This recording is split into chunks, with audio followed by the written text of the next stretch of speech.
Welcome to another episode of our personal empowerment audio series, Finding Yourself in Paradise. Hi, I'm Michael Benner. And I'm Steve Snyder. And our program today is on one of the most powerful forces in the human universe, the power of suggestion. We're going to talk about self-talk, the kinds of things you say to yourself, both positive and negative. Of course, one of the coolest things is as you become more aware and awaken, you come to realize that what you say to yourself isn't really as important as what yourself says back.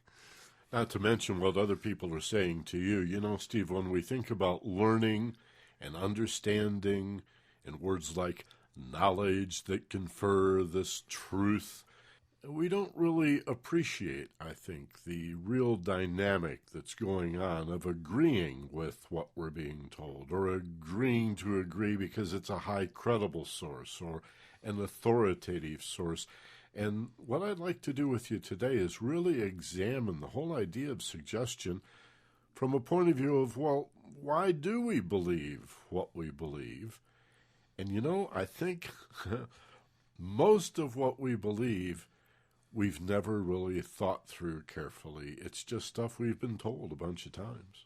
I think that's most of what we believe, indeed. I mean, it's a lot of what we believe from our own personal experience. Like, I believe in gravity.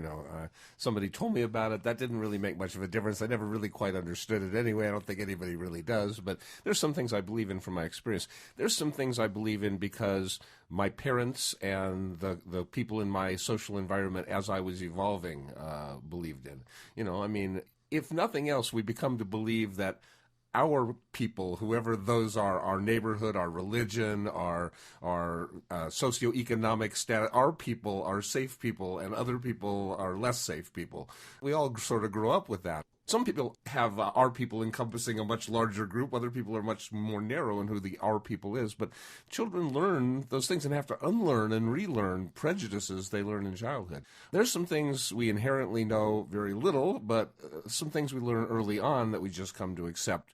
I think it's blind faith in most cases when you get it right from your parents. Yeah, from your parents, or a teacher is another. Well, what do they say? In communication college, it's usually referred to as high credible or low credible, or the degree of credibility.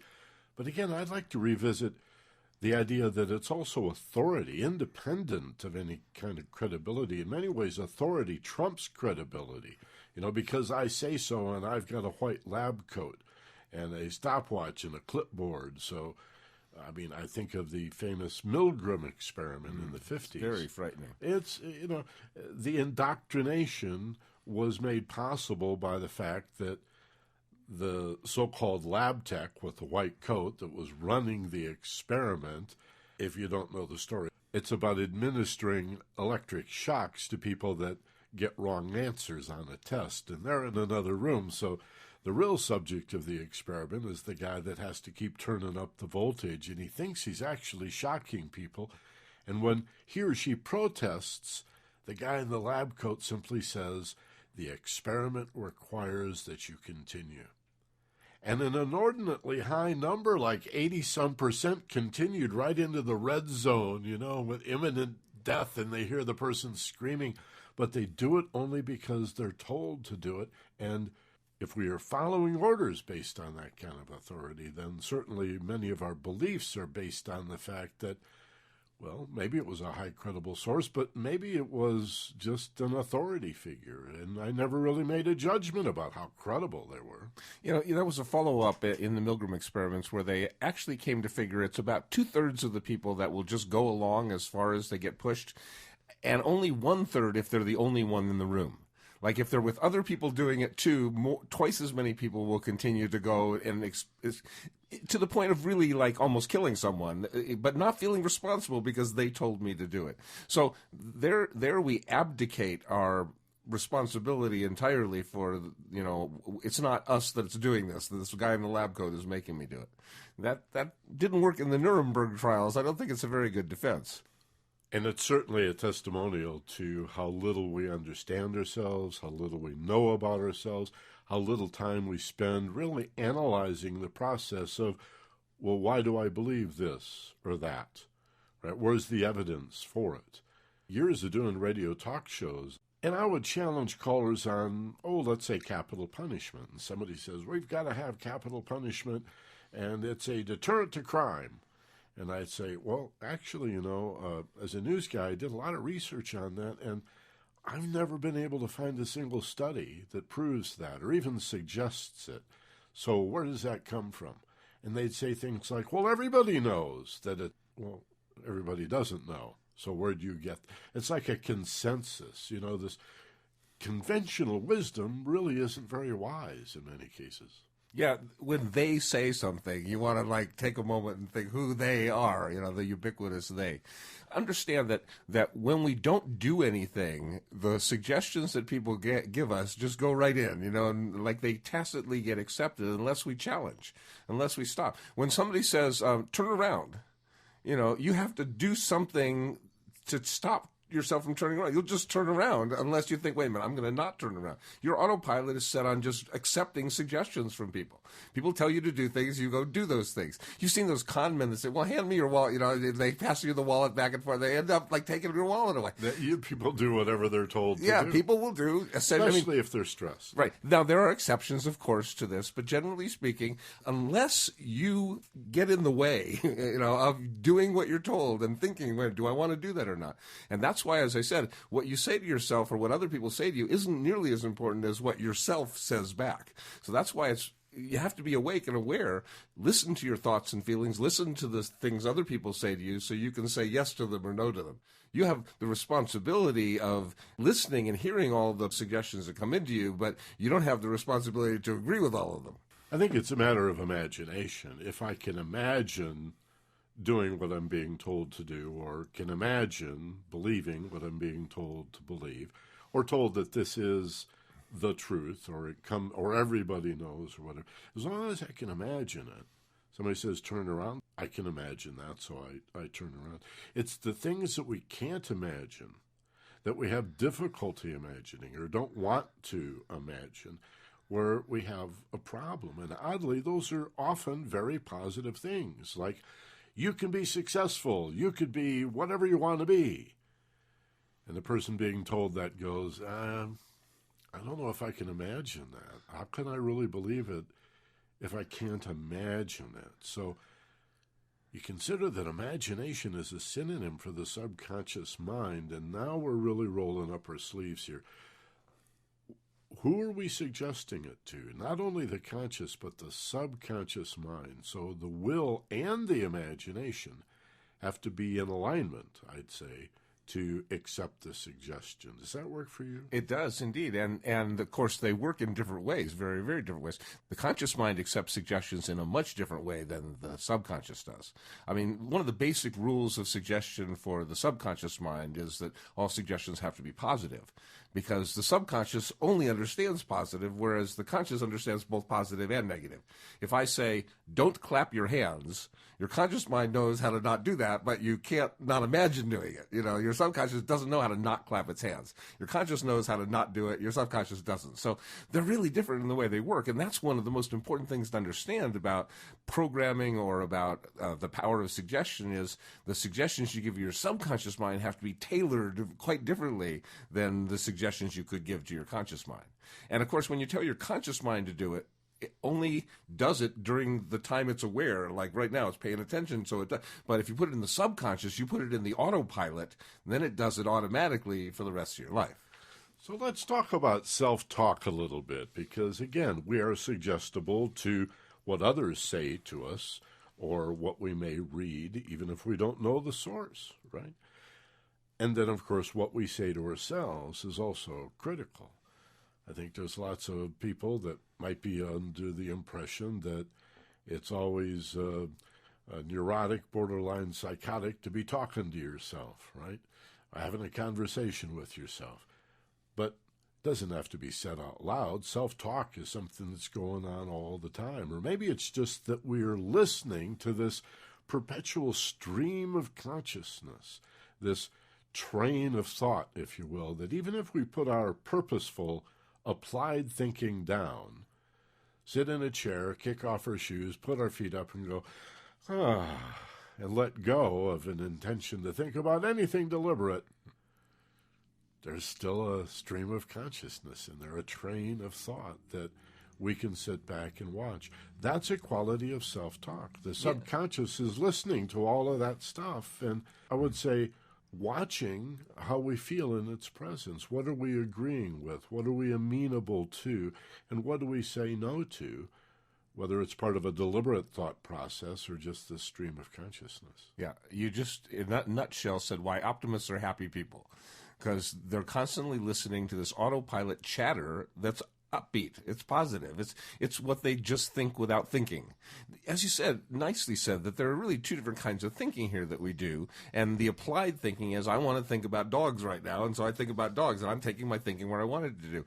But when I just stop doing that, it doesn't go quiet in there. I have to work real hard to get it to go totally quiet in there. The other thinking stuff that goes on is usually, almost invariably, stuff that I've already heard before, that I've said to myself before. I mean, making up new stuff, I sort of have to set up a space to do that. Usually what goes on in my mind when I'm not applying my thinking or meditating is stuff that I've said to myself before or heard before. A song goes through my mind, or a commercial goes, or a thought that I've had before many, many times. Sometimes a worry. I do that less than most people, but oftentimes a fantasy thought.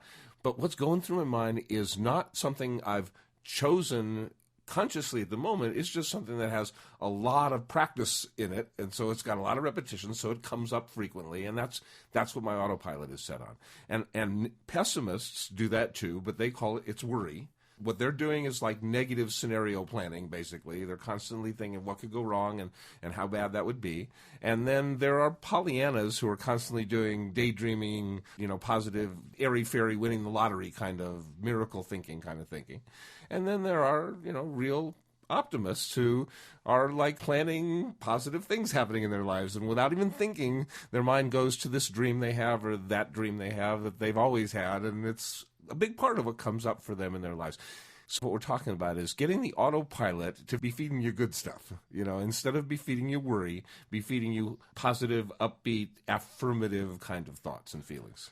And if we make that kind of positive thinking or optimal thinking a habit, we still have to be conscious of the pitfalls and traps of habitual thinking. Again, I'm glad that I don't have to remember how to walk every time I stand up and put one foot in front of another.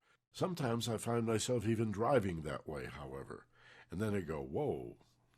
That might work if you're driving the same route you always drove a million times before, but still, there's traffic lights there. There's good. There's danger in it. There's pedestrians. Everybody's had the experience of getting home and have no idea how it happened, but it's not the safest way to drive.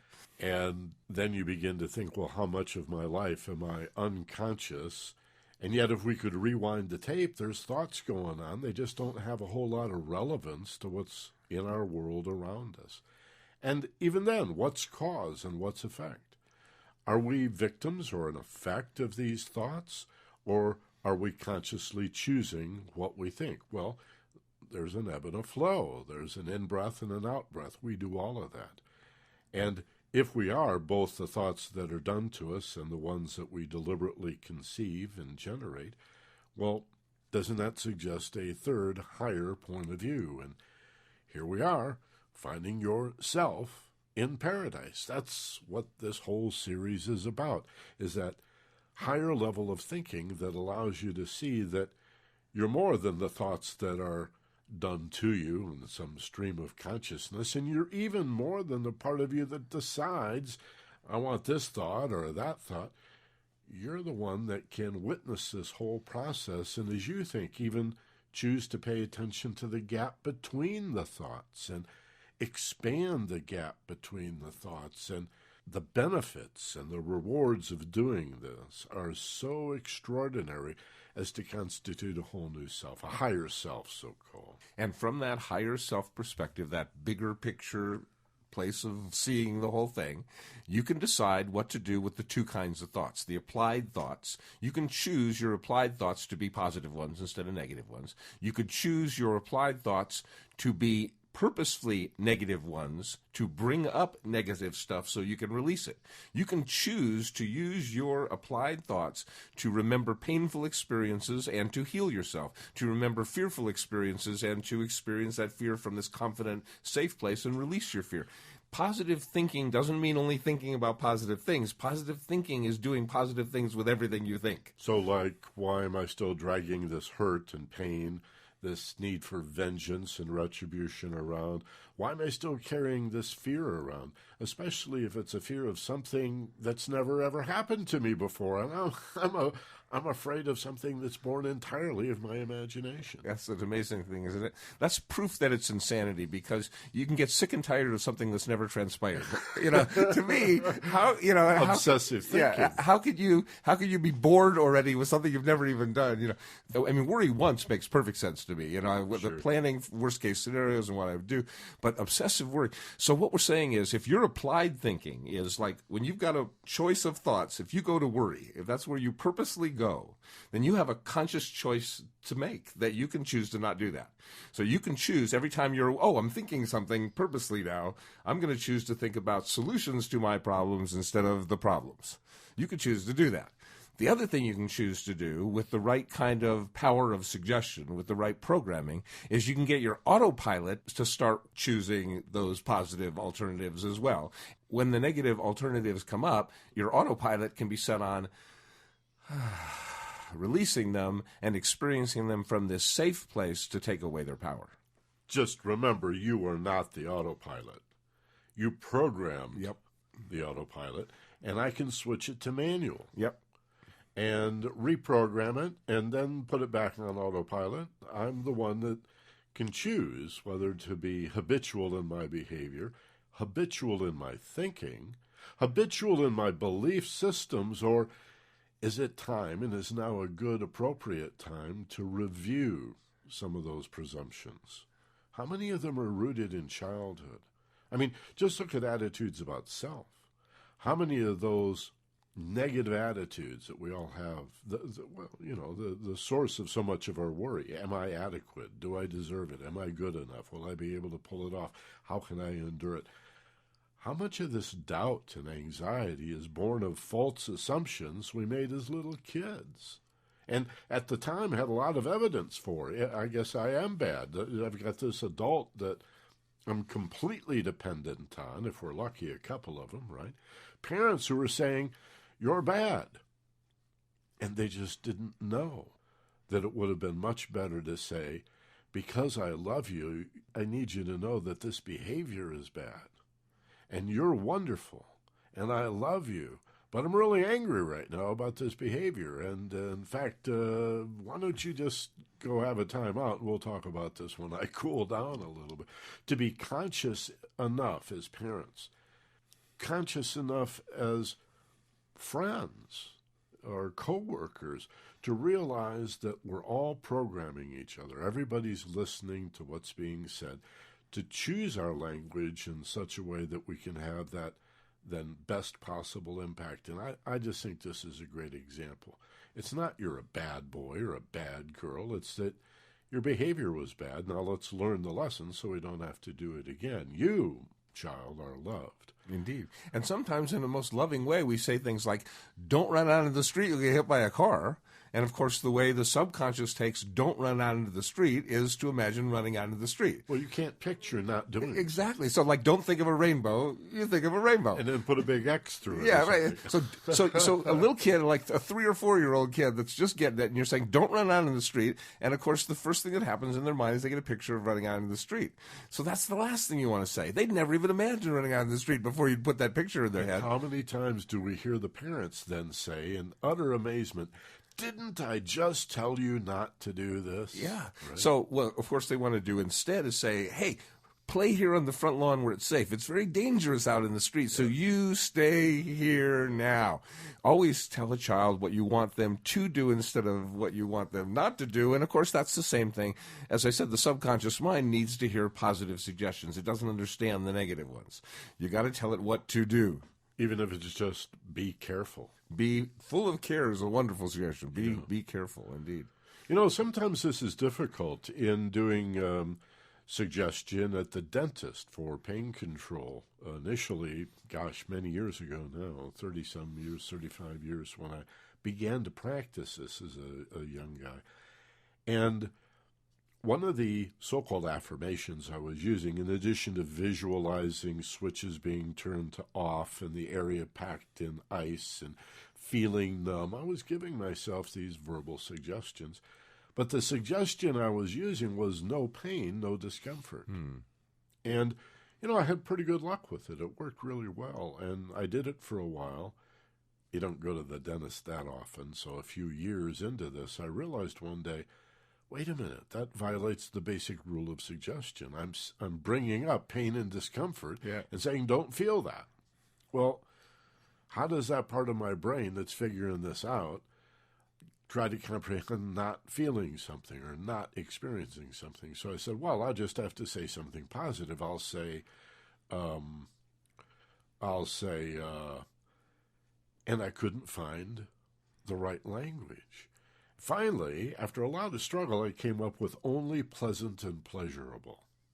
Nice. Do you like that? Nice. It worked well. But I'm saying it's a challenge. The human species is so negative, so filled with anxiety and dread, fear and worry and doubt, that sometimes we just don't have the words or the sentence, what's the word, syntax or a way of expressing ourselves positively, because as a species we've been so negative in our short experience here on this planet.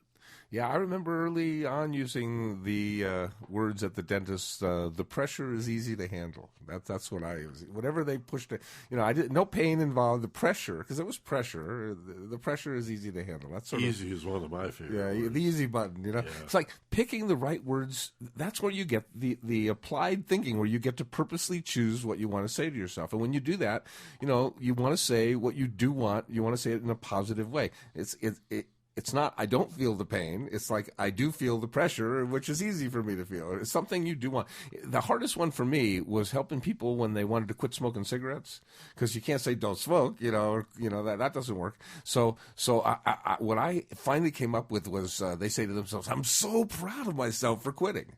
And what they're focusing on is, I'm proud of myself, and I'm for quitting, but it's not about smoking. It's the quitting is the thing they're feeling proud of. In the last 20 or 25 years, paramedics and EMTs, as well as nurses and doctors, are beginning to better understand the attitudinal component in healthcare and healing, and even in the emergency room. I remember paramedics that I've worked with through the Red Cross and my volunteering at the Red Cross, who talked about how they learned this. And one of the more common situations, if EMT came upon, let's say, a car accident or somebody got shot, they're called by the police or whatever, and they show up, the tendency, as they better understood this, was to say things like, hey, I'm a doctor, I'm a paramedic, we're the fire department, you're going to be okay, even if the person is unconscious. You never know when they're in a twilight state and still suggestible, maybe even a hyper-suggestible, really, really programmable. And they would end up with a statement like, everything's going to be okay. Well, in the research that's been done in the last couple of decades, it turns out that there are reports of people hearing that, remembering that, and saying, I knew I was not going to be okay. I knew I had lost a leg, or I knew that I was seriously hurt, and so that destroyed the credibility of this guy, and he made me even more frightened. So what they've landed on now, and this is almost universal with EMTs and paramedics, in an accident or injury kind of a situation, the worst is over. The worst is over. So it's very positive, and it's truthful. And then that suggestion can do amazing things in terms of stemming bleeding or normalizing blood pressure and pulse rate. The body needs to feel safe and relaxed, not only for pain management, but also to accelerate the whole healing process, to go from the trauma of injury into the whole cycle of healing. It's a real important concept there, because the subconscious mind only understands things in the present tense, in the now. So when you say to it, everything's going to be okay, then it's in this perpetual moment of waiting for the future thing to happen. Like, I'm in this going to be state, and it never lands on feeling okay. Of course, Bob Dylan said, everybody said it's going to be okay, but I don't even know what okay even means. So the bottom line here is you got to say what is now. You got to say the worst is over now. Now, the subconscious mind needs to hear what you do want as if it already is true. It's like a fait accompli. It's a done deal. It's say it now. It's not like I'm going to lose weight. It's I am releasing excess pounds. By the way, never lose weight, because when you lose something, you go find it again. You know? Yeah. Release excess pounds. I am doing this now. This is what I do want. And say as I'm doing it now. Positive suggestion, present tense suggestion. Even if it's way in the future, imagine it's happening now. Imagine something when you're 90 years old as if it's actually happening now, and the mind will remember this suggestion, and it'll have the impact that if I can do it at 90, then of course I can do it at 80 and 70 and et cetera, et cetera. The mind will remember, you just said. It will. Yeah, unless it forgets. Now, why would it forget? Especially if we're saying, don't forget. You better not forget. Boy, are you going to be in big trouble if you forget. I promise myself I won't forget. Why not? This will be easy to remember. And to just now, as you listen to this program, realize that it makes a difference. And you can decide, are Steve and Michael exaggerating here? Is it really that literally true? You can decide the impact later, but realize what we're saying right now. You are not going to improve memory by saying, don't forget, as well as you would if you simply said, this will be easy to remember. But that's not a common figure of speech. People are used to hearing and saying, don't forget. Right? The teacher will say, don't forget. I was talking about the Red Cross after a big earthquake in Los Angeles. I told this story a year or two ago. A friend of mine who was a broadcast journalist, I had worked with him, and now he was on a competing station, kept saying on the radio after the earthquake, there's no reason to panic, so don't panic. That was not a foreshock. We're now experiencing aftershocks. But he kept saying, don't panic. There's no reason to panic over and over. And I finally called him up on the phone. I said, Jack, stop it. What? He said, well, how else am I supposed to tell people not to panic? I said, how about remain calm? He said, oh, well, I guess I could say that. And then it was like, well, why has that never occurred to us? Because we just don't talk that way. We come from such a negative place. So here we have the opinion makers and the authorities in media using these same conventions of speech, the same negativity. Somebody tells me not to panic. I'm wondering, what do they know that I don't know? Maybe it's a good time to panic a little bit, you know. Indeed. And you know, that concept of don't forget, I mean, the main reason we forget things is because we think about forgetting them. Like it's not autopilot, it's not set on forgetting things, it's set on remembering it. The default is remembering. But anything we pay attention to, we're going to remember, unless we tell ourselves not to, unless we have this statement that goes on in our head like, I can't remember things, or I'm no good with names, or I'm no good with I mean, people walk out of their house toward their car, and then they get to their car and they go, oh, I forgot my briefcase. Well, no, you just remembered your briefcase. You should have said, oh, good memory, I remembered my briefcase. Instead, we beat ourselves up for something when we did something right. So we have to take a look at this. When we say words like forget, when we say words like try, when we say words like should or shouldn't, there's words that shut us down. There are words that do the opposite of what we want them to do. Pay attention to the power of words that you say to yourself. I mean, listen to what can does to your consciousness versus what can't does. You know, listen to what could versus should does. Look what do versus try does. Take a look at the power of words and what they mean to you. And remember, when you talk about something happening in the future, it's always going to be in the future. I mean, when somebody says, I'm going to go on a diet tomorrow, when they wake up the next morning and their mind goes, is it tomorrow yet? It's going to go, no, it's today. It's never going to be tomorrow. So you have to imagine what you do want as if you've already got it. And a couple more things you got to keep in mind is how you say it is as important or more important than what you say. That is the emotional amplitude of the suggestion. When you say how much emotion is in it, how much impact, how much passion is embedded in that suggestion, how much you want it, how much confidence you feel like you're going to get it. All that is a huge aspect of imagining what you want as if you've already got it with great passion. And then, of course, the last piece to keep in mind is you need to do that persistently. You need to do that with practice and perseverance. You know, we've always taught these laws or principles as laws of mind, but now we even have confirmation from the brain people, a concept that you're going to hear more about if you haven't already, neuroplasticity. The idea that we're born with billions and billions, I sound like Carl Sagan, right? Of brain cells that are idling.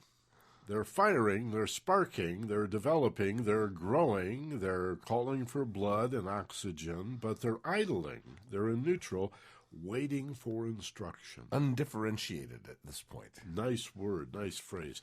Waiting for instruction. And it's sort of like a fertile garden that, you know, if you dig up the sod and rake it over smooth and then never get around to planting anything, it's not going to just sit there. It's going to grow something, whatever the wind blows in or whatever the birds happen to drop. Well, the mind and the brain, it turns out, the brain as well as the mind is just as fertile, and it's waiting for information. It wants input. And if you don't do the inputting, then somebody else will. Like that saying, if you don't stand for something, you'll fall for anything. Who's programming your brain and your mind? You or somebody else? TV, conventional wisdom, our desire to be like other people and accepted by other people, does that create people-pleasing where many of our opinions are not really our opinions at all, but, as I say, part of this conventional wisdom? And how can you think for yourself if you don't even know who you really are? That's the real key. And people get so stuck in this what do I do scenario in their lives that they don't stop to ask, well, what do I want? You know, and that's what do I want? Who am I doing the wanting? The more deeper, more esoteric questions sometimes. We have to get away from the mundane tactics of what to do and move back and take a more strategic look at ourselves. So choosing the right words to say to yourself when you're not on autopilot, when you're like in a conscious volition kind of thinking, choosing words that are positive in the present tense and say them with lots of passion. That's a really important key to understanding the nature of the subconscious mind. It's not a thinking mind as much as a feeling mind. I mean, the emotions are much more important to it than anything else. So if you say something like positive to yourself, like I am a good person, and you say it like I'm a good person, it's not going to have nearly the impact if you say I'm a good person. I'm a really, really good person. The more emotion, it's like emotion is the volume knob, you know, like and the more emotion, the louder. Now, it doesn't have to be the kind of emotion I experience, and it doesn't have to be enthusiasm or excitement. It can be a quiet kind of deep confidence or a real, you know, positive, powerful joy feeling, a happy. It could be any kind of emotion. Any emotion works, but it's the quantity of the emotion that's the most significant factor. So imagine what you do want as if you've already got it over and over and over again with great passion.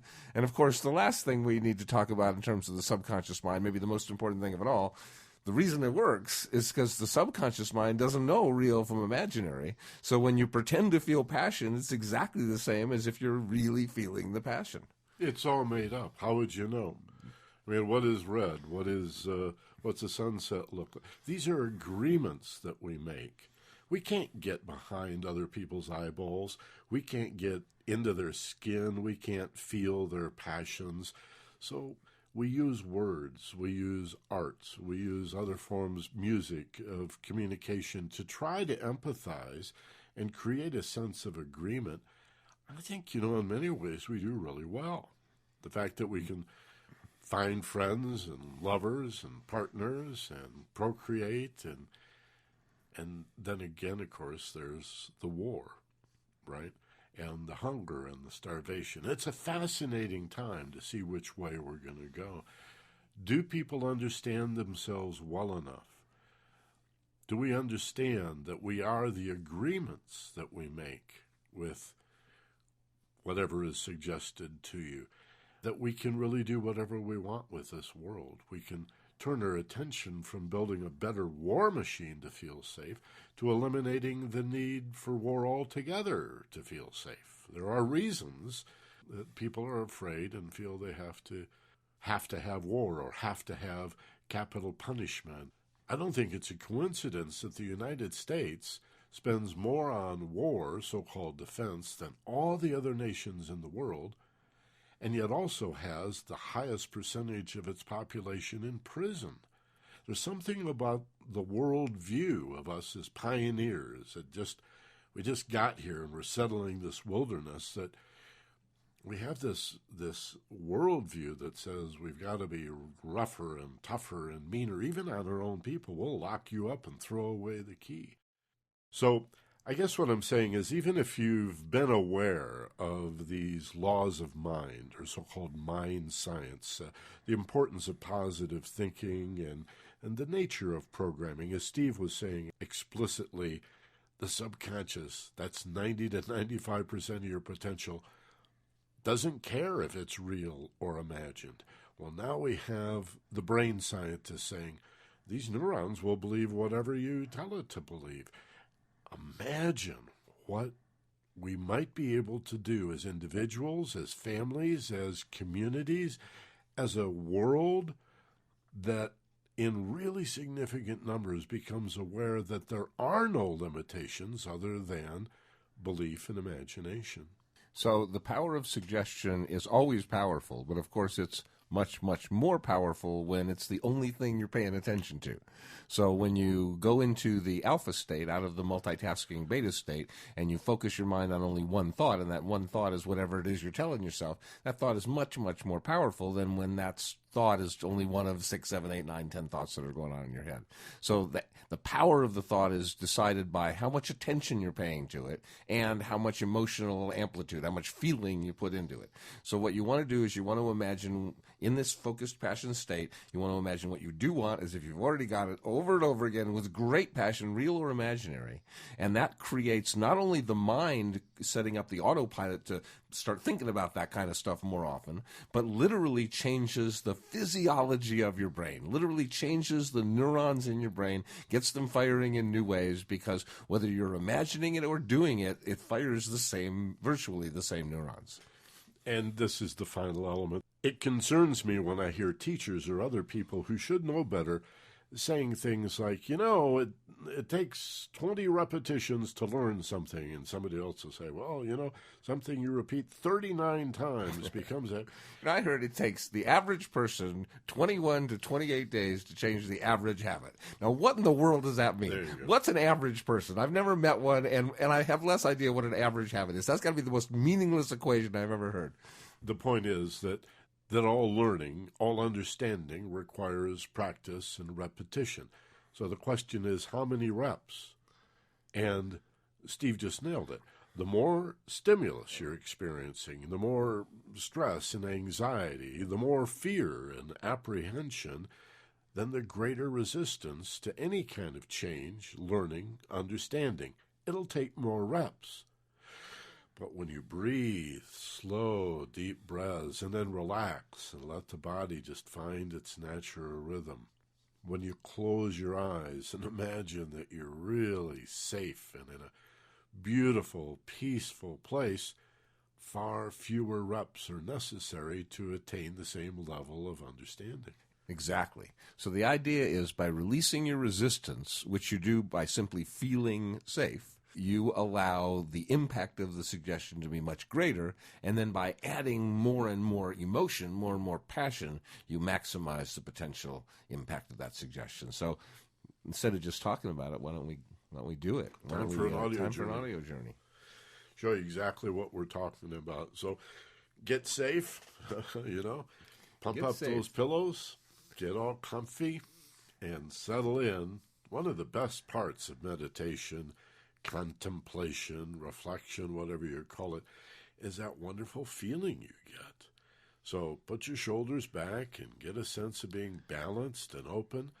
Take a couple of nice, slow, deep breaths, pulling in strength as you inhale, and then my favorite part, the letting go sigh. Just from the top of your head to the soles of your feet, feel muscular tension just unwinding and falling away. And as the body relaxes, the emotions release. Any anxiety, any fear, and they replace it with peace. And in the mind where confusion did reign, now instead you'll find peace of mind, relaxed, calm, and clear. Gone is tension and anxiety and fear. And you feel safe to create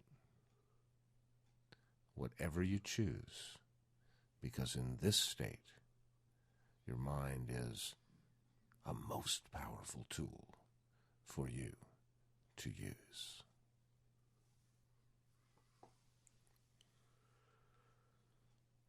See if you can use your imagination, a power of mind, to imagine the physical organ called the brain.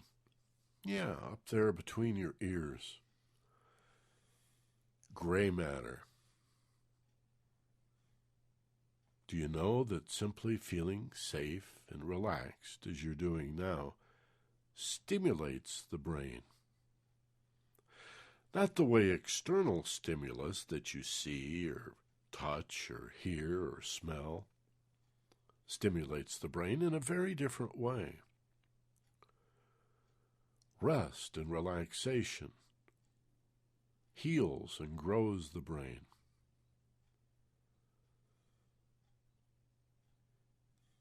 It develops the ability of the brain to learn, to understand, and to perform. 3 good reasons to set aside sessions like this every day to practice feeling safe and relaxed, to improve, to accelerate, to expand your ability to learn, understand, and perform. So just give yourself that suggestion.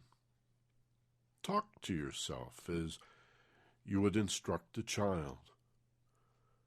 I'm doing this to get better and better every day in every way. I'm instructing all of these brain cells, telling them how I want them to perform and what I want them to do.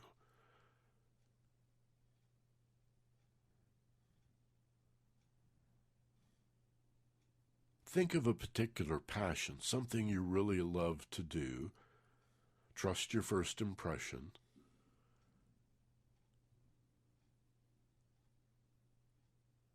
And imagine yourself now as if instructing these waiting neurons to get better and better at learning, understanding, and performing this particular task. Maybe it's your work, maybe it's communication itself, maybe it's an activity, a hobby, a sport. Just tell yourself, I can imagine how it feels, how it looks, how it even sounds to be better and better every day in every way at this particular task or endeavor. And then tell yourself you love to do it. Who are you talking to? The subconscious mind. Why? Because it's 90 to 95% of who you are, and it's just waiting for instructions. So talk to yourself and use suggestions that are positive. Imagine what you do want, that are in the present tense, as if it's happening now. Imagine it over and over again with practice, with perseverance, with great persistence. And then most important of all, add passion. Real, powerful passion. Imagine what you want as if it's true. Imagine it's happening over and over again. And as you do, imagine the passion building, growing, getting greater still. Imagine having it, and it's a thrill.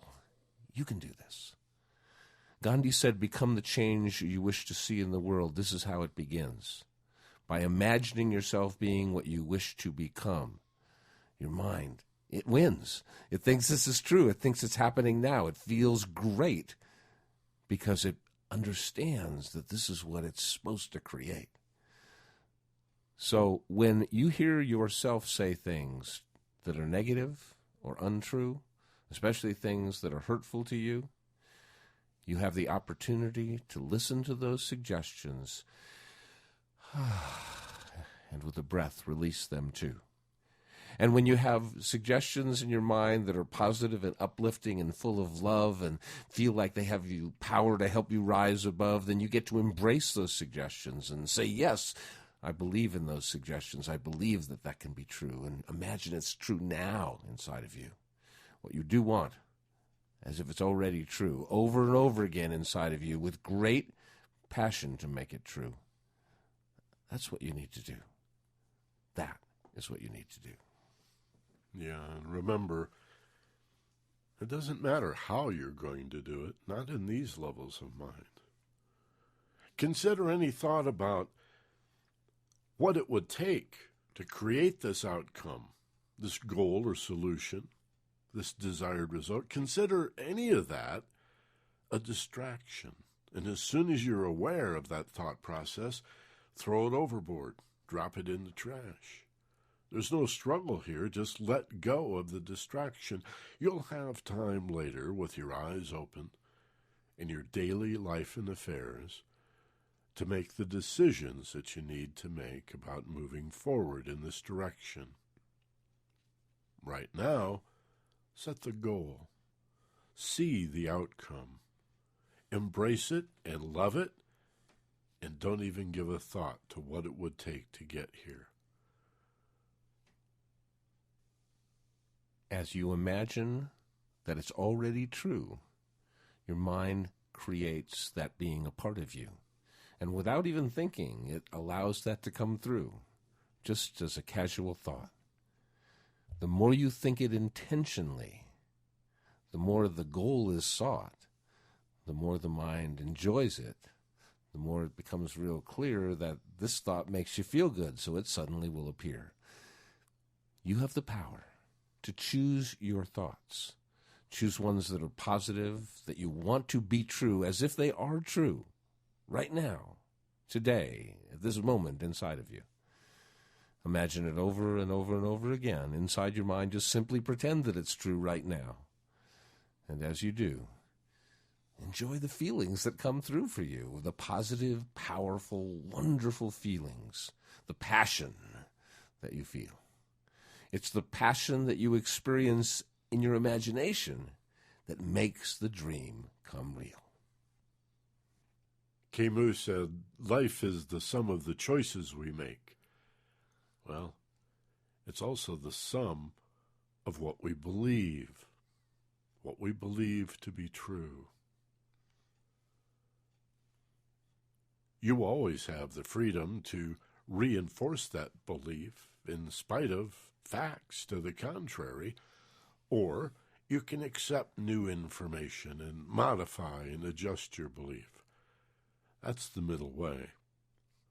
Always open to new insights and understanding, combinations and permutations, variations, if you will, of your belief system, so that, as Socrates said while we're quoting wise people, the more you know about something, the more you realize there is still to be learned. That's the beginner's mind. That's real wisdom. Be careful of the feeling that you already know it all, that you already understand it. You shut down this beautiful power of suggestibility. But to remain malleable, even curious, to have a passion, to pursue your interests and desires, to always want to know more, the journey that's less about the destination than the journey itself, the adventure itself, that's where the fun is. Always question, always wonder, and think for yourself. And as it feels comfortable for you, orient yourself to the room. to your place in time and space. Take a deep breath and bring yourself back to wide awake. From the land of narrow awake to the land of wide awake. And understand that these suggestions, as Rod Serling once put it so wonderfully, are submitted for your approval. There's no command here. We grow up hearing early suggestions as commands from our parents, from our teachers. Suggestions are not commands. They're literally suggestions, and you get to choose to accept them or reject them, and the power is in doing that. The power is not in the suggestion, but rather in the way you accept or the way you reject that suggestion. It's not what you think nearly as much as what you think about what you think. And again, I'd like to reinforce the idea, the point that you made so well, I thought, Steve, that habit is valuable. Habit is a wonderful thing in areas where it's appropriate. But don't live your whole life habitually making the same decisions in the same way, ending up with the same results. You are not that habit, right? You're not the program that somebody put into the computer. Be the computer programmer. And when this program no longer serves you, rewrite it, fix it, wake up and be that I am, that higher self that you'll always find in paradise. The secret is not to replace an empty mind with a full one, but rather to replace an empty mind with an open one. I like that. That's very good. I'm not sure I've ever heard you say that before. Just made it up. Oh, I bet you must have heard it somewhere. it. Yeah, somewhere. I don't know. Maybe I read it a million years ago. I don't know. I want to thank you all for supporting us at focuspassion.com by being contributors. You can subscribe, as you've probably done, these programs to your iTunes software, or use the RSS reader that's built into your browser. And, of course, we have a built-in player on the webpage as well. You can listen there streaming and use that same player. There's a button right under it that says share one with a friend. You know, to pass this on, to consider that life is a kind of a relay race, to pay it forward, it doesn't cost a penny for you to share these programs with as many people as you want, as often as you'd like. And we've even included the gadget that lets you do that, made it as simple as possible. So help us spread the word. There are lots of people that you know that we do not know, but we both know they're looking for this kind of information. So pass it on. Take it from us, use it, archive it, and then pass it on to people that you think will really appreciate it. That way everybody wins, okay? Yeah, we've done all the work. We spent 60 years researching this stuff. We put it all together for you in really short, exquisite, and elegant form. So pass it along, pay it forward. It's always a wonderful thing to be a philanthropist. You know, you don't have to use money to be a philanthropist. You can give good ideas that help people solve their problems and heal their hearts. Just a good intention, goodwill, and the will to good. As always, be gentle, love life, and take care of each other. For Steve Snyder, this is Michael Benner. Aloha from Maui.